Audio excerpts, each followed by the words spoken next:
Orang yang memikul kayu tapi tak mampu membawanya. Simbol orang yang berjanji tapi ingkar.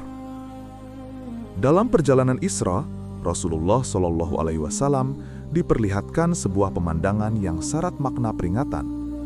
Beliau melihat seorang laki-laki yang memikul ikatan kayu bakar yang sangat besar di atas punggungnya. Beban itu tampak sudah melampaui batas kemampuannya.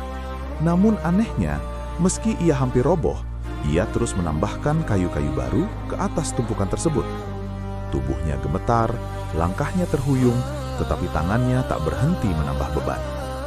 Ketika Rasulullah Shallallahu Alaihi Wasallam bertanya kepada malaikat Jibril tentang makna pemandangan ini, Jibril menjelaskan bahwa orang itu adalah perumpamaan bagi manusia yang gemar berjanji, namun tidak menepatinya. Para ulama menafsirkan bahwa kayu-kayu yang dipikul itu melambangkan amanah dan janji. Setiap janji yang diucapkan seorang manusia adalah beban tanggung jawab di hadapan Allah. Selama janji itu ditepati, ia menjadi sumber pahala dan kemuliaan. Namun ketika janji diingkari, beban itu berubah menjadi dosa yang menindih pelakunya sendiri. Orang dalam perumpamaan ini tidak hanya gagal menunaikan janji lama, tetapi terus menambah janji baru, hingga akhirnya tenggelam dalam beban yang ia ciptakan sendiri.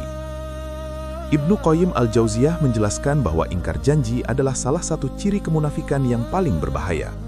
Ia merusak kepercayaan, menghancurkan hubungan sosial, dan menumbuhkan kebiasaan dusta dalam jiwa. Seseorang yang terbiasa berjanji tanpa niat menepati akan kehilangan rasa bersalah, hingga janji baginya hanyalah alat untuk meraih kepentingan sesaat. Maka tidak mengherankan jika azab yang diperlihatkan bersifat berulang dan terus bertambah, sebagaimana kebiasaan buruk itu sendiri. Perumpamaan ini juga mengandung pesan psikologis yang dalam. Banyak manusia merasa terhimpit oleh hidupnya sendiri bukan karena terlalu sedikit kemampuan, tetapi karena terlalu banyak komitmen yang tidak dijaga. Janji kepada manusia, sumpah jabatan, amanah keluarga, hingga ikrar kepada Allah sering diucapkan dengan ringan, namun ditinggalkan ketika terasa berat. Isra Miraj membuka tabir bahwa setiap kelalaian itu memiliki bobot yang nyata di sisi Allah. Melalui gambaran orang yang memikul kayu tanpa sanggup membawanya, Rasulullah mengajarkan bahwa keselamatan bukan terletak pada banyaknya janji, melainkan pada kejujuran dan konsistensi. Diam lebih baik daripada janji palsu, dan amanah yang sedikit namun ditunaikan lebih mulia daripada banyak komitmen yang diabaikan. Sebab pada akhirnya, manusia tidak akan ditanya berapa banyak yang ia janjikan, melainkan apa saja yang benar-benar ia tunaikan.